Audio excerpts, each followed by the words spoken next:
Ce qui nous rassemble aujourd'hui, c'est Luçon. Ce village, cette nature, ces hommes. Ce terroir a fait rêver une vingtaine d'artistes qui ont construit un parcours et des œuvres pendant 2 ans. Chacun a mis son talent au service d'un projet commun. Le tracé, le nom même de l'aiguillon d'art, les œuvres, les ouvrages et les installations même relèvent d'un travail collectif. Et maintenant, nous vous invitons à rêver, à vous promener, à déguster. Il y a des fruits dans les arbres. Humez l'air et regardez ce paysage unique grâce à ses œuvres. Yves Lita, merci pour ce personnage modeste. Chargé de travail, de labeur, et donc lui, il déplaçait les lignes. Il traçait la route, et il était chez lui parti. Enat, forgeron à Méjeanne-le-Clap, a mis en scène une communication entre 2 oiseaux. Regardez bien. C'est l'idée de faire quelque chose qui est beau, tout simplement beau. C'est ce que je fais tout le temps, c'est ça que je défends tout le temps. Donc en fait, dans la sculpture qui a l'air juste, des lignes comme ça, on peut dire que c'est dessiné. En fait, il y a tout un message, mais voilà, j'ai pas le temps de dire plus que ça. Et surtout, on aimerait tous ici remercier Enat pour l'énorme travail de forgeron qu'elle a effectué, l'aide à tout le monde. Donc merci Enat. Et Chaga aussi, c'est... Merci.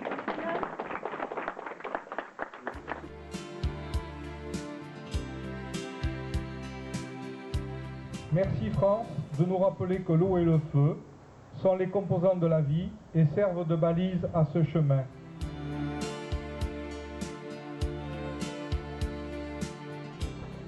Voilà, et qui est basé à partir de fer à cheval qui bouge avec le vent.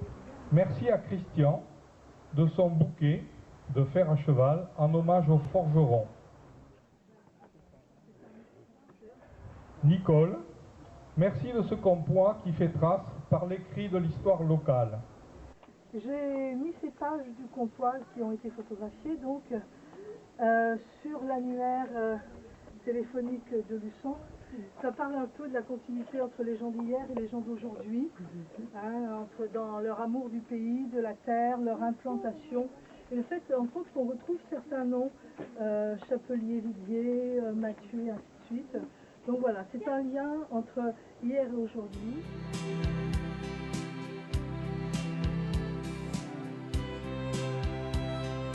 Et ces maniérelles d'Alexandra Chouk qui semblent encore tisser la soie.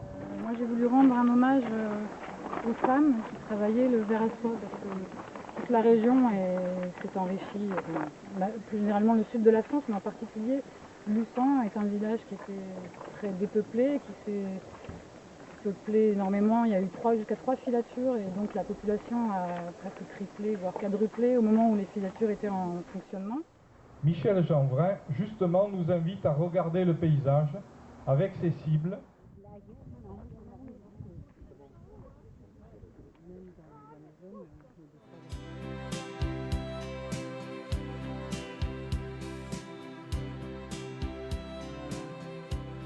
Merci aussi à Nadia pour ton rêve et son ombre avec l'arbre bleu. Ce que vous voyez là est le résultat de toutes ces pensées, passées par mon alambic abstrait personnel.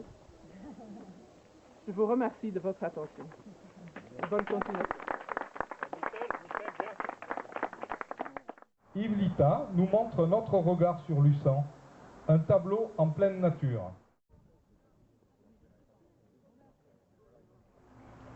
Charles Sautier offre sa céramique et son humour avec les succulentes.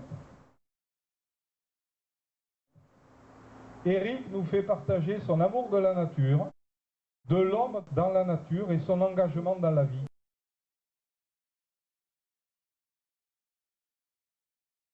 Dans ma tête, cabane rime avec enfance. Et c'est sans doute l'enfant qui se réveille en moi lorsque d'autres grands enfants me proposent d'aller coucher en haut d'un chêne. Écoutez bien les poèmes d'Isabelle Otero à partir de ces petites boîtes camouflées dans la nature. C'est un peu comme les petites boîtes, vous savez, des boîtes téléphoniques qu'on avait avant les portables.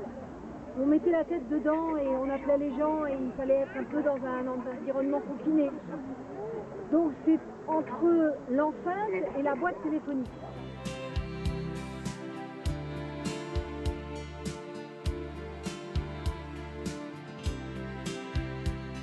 Marchez sereinement sur les passerelles, posées sur l'aiguillon.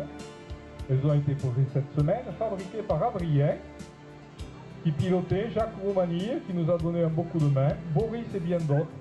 Elles donnent un sens à ce chemin de nature.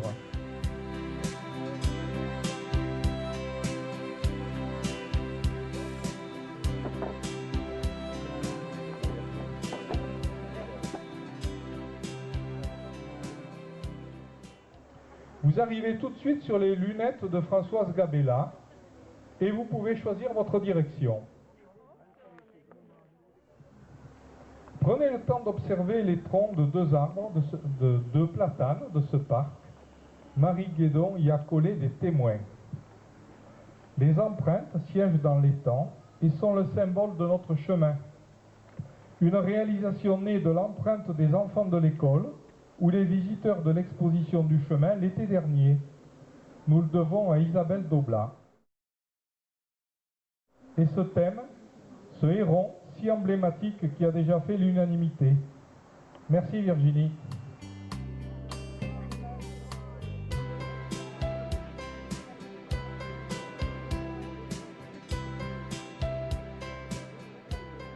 Isa nous rappelle avec son art et son humour que les moutons remplissaient notre paysage, juste derrière. Marie Guédon nous invite à nous rappeler que la famille d'André Gide a vécu ici. John Towson vous fait partager sa sérénité dans la cabine de pesage.